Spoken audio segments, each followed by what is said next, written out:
look, I don't really know about you, but I'm really getting tired of Trump's agenda getting totally watered down in the House. Remember, this is what we elected Trump for.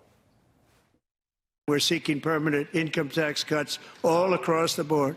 And to get urgently needed relief to Americans hit especially hard by inflation, I'm calling for no tax on tips, no tax on overtime, and no tax on Social Security benefits for our great seniors.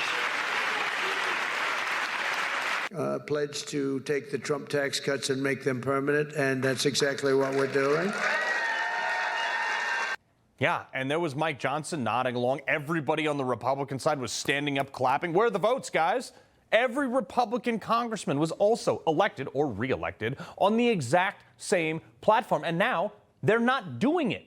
As of now, a lot of things that are still being negotiated and are not in the bill right now. First, no taxes on Social Security. That seems to be out of there. Really? No mention of this at the time. They're not cutting taxes on Social Security payments in this bill. Second, they just wrote a $4,000 deduction in, but this is not even a permanent fixture of the bill. Far cry from what many of those folks like me were promised, my parents included. They're also, look at this, they're not cutting federal funding to Planned Parenthood. Okay, great. They're cutting some of the funding to abortions. Gee, thanks. Look, Republicans have been railing against this place for decades now. And you finally have a chance to slash it. Nope, we're going to keep giving them, so we're going to cut some money, but we're going to keep giving them some money to kill babies.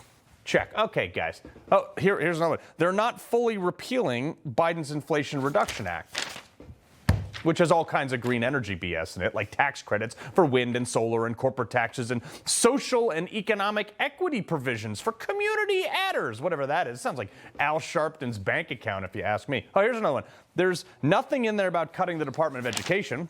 Scratch that. That was a big one. A lot of us were kind of banking on that one because it's a disaster, and the more money we put into it, the dumber people get. Oh, here's another one. USAID cuts are also not stated in this bill. Okay. Just some broad language about saying additional cuts could impact funding. Why not? That place is a cesspool of kickbacks, corruption, and a bunch of other stuff. At worst, at best, they're the worst managed agency in D.C. And that's saying a lot considering there is a DMV in D.C. too. And it's missing a few other conservative-backed priorities like judicial reform and major spending cuts everywhere else. Why? Why is this so hard for these guys? They were all standing there at the State of the Union clapping for it. Who's voting against it? Why are we incapable of governing? When Democrats are in charge, even with slim majorities like Republicans have now, they just ram stuff through like nonstop. Obamacare. Not one Republican voted for that. It passed. They didn't even know what was in the bill. Remember this? But we have to pass the bill so that you can find out what is in it. Do we, Nancy? They didn't even read it, and they passed it. Now, look, do I want mindless automatons in the Republican side of the House? No. But I'm not asking for a lot here. Just pass what you said you were going to pass. The Inflation Reduction Act, huge spending overhaul, resulting trillions of dollars of lost money for the American people with the inflation it created. Not a single Republican voted for that. Still passed.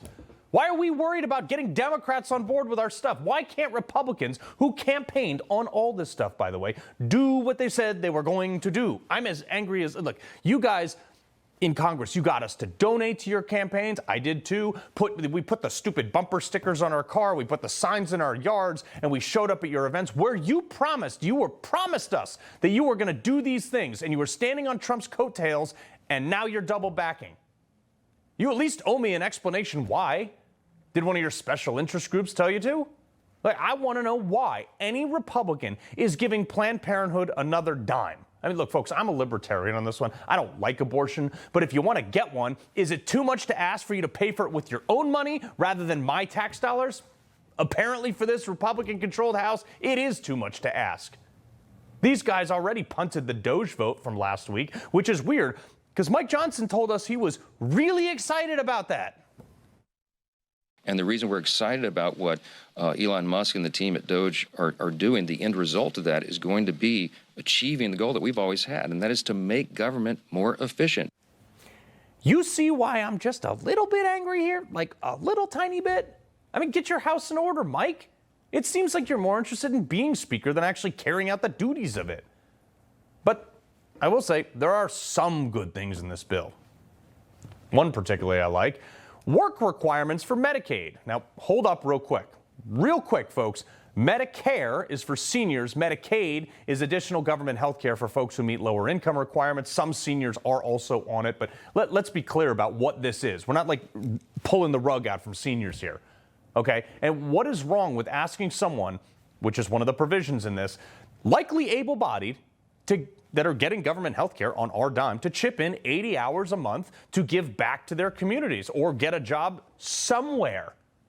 This program is too big. It's too unaccountable. Dead people were on it, as we saw from Doge. People abuse it all the time. It should be trimmed. I'm not cool with unlimited free rides for everybody on this. But AOC had a real problem with it, as if Republicans were making it about like some sort of requirement to walk through lava to get the program.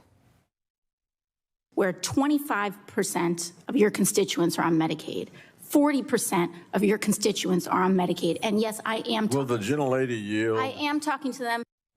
Yeah, and we're trying to get more people off of it by getting them to go into the workforce. Right now, sometimes you lose those things if you even start trying to find a job. Look, she wants people to get free health care, not contributing anything back. True socialist right there, flying around on private jets with Bernie. The bill does extend the Trump tax cuts permanently. Good. Stop punting tax cuts for political potshots just in case you lose an election in the future. That's why they made it not permanent in the first place. Because at rate this, like you guys in Congress, you could lose the House if you do this, or don't do this, I should say. It does propose a $30K SALT cap deduction, which was huge because I live in a blue state. Like, I'm all for Trump. I'm all for his tax cuts. It screwed me over. Okay, my state charges taxes for everything, including breathing. Now up to $30,000 of that state theft of my money, I at least can write off towards my federal theft. Taxes. Sorry. They push SNAP down to the states, which is really good here. Since one of the lead lobbyers for the SNAP program, the soda industry, they didn't even know what SNAP stood for, apparently. Secretary Rollins had the soda industry come and knock on her door very much, very loudly, and they said to her, well, the SNAP program is not supposed to be about nutrition. She pointed out to them that there is no nutrition in a soda. And they said, well, it's not supposed to be about nutrition. And she said to them, the name of the program is supplemental nutrition. It is about nutrition. Imagine that. They hate RFK now. It's great. All right, I love the guy. Look, they got a border and wall for $50 billion. Finally, build the wall. They got new taxes on colleges and universities varying from 1.4 to 21% that can't come fast enough. Repealing the Biden student loan forgiveness debacle. I'll get to that in my next block and how many people are just like not paying back their loans because Biden told them they don't have to, even after the Supreme Court said you do, and that they didn't have the power to do that. Look, all in, it's not the worst bill ever. I mean, Democrats take home the trophy on like the top 10 of those. But guys, you have a real shot here. You did the same thing in Trump's first term and then lost the House. Remember that? Because you pulled stunts like, remember that Paul Ryan repealed Obamacare 66 times under Obama because they knew he'd veto it. And then they refused to bring it up for a vote once when Trump was in office because they knew he would sign it. And after 6 years, they still hadn't come up with a plan to counter Obamacare. Look, there's no excuses here. You people make the laws. You control the purse, and you ran on all these things. And yet here we are with some watered-down, gender-neutral version of what you promised. Get your house in order. We the people did our part in November. It's your turn. He loves the Constitution. He fights for what's right. He hates the bad guys. He's a freedom warrior. He's your freedom warrior.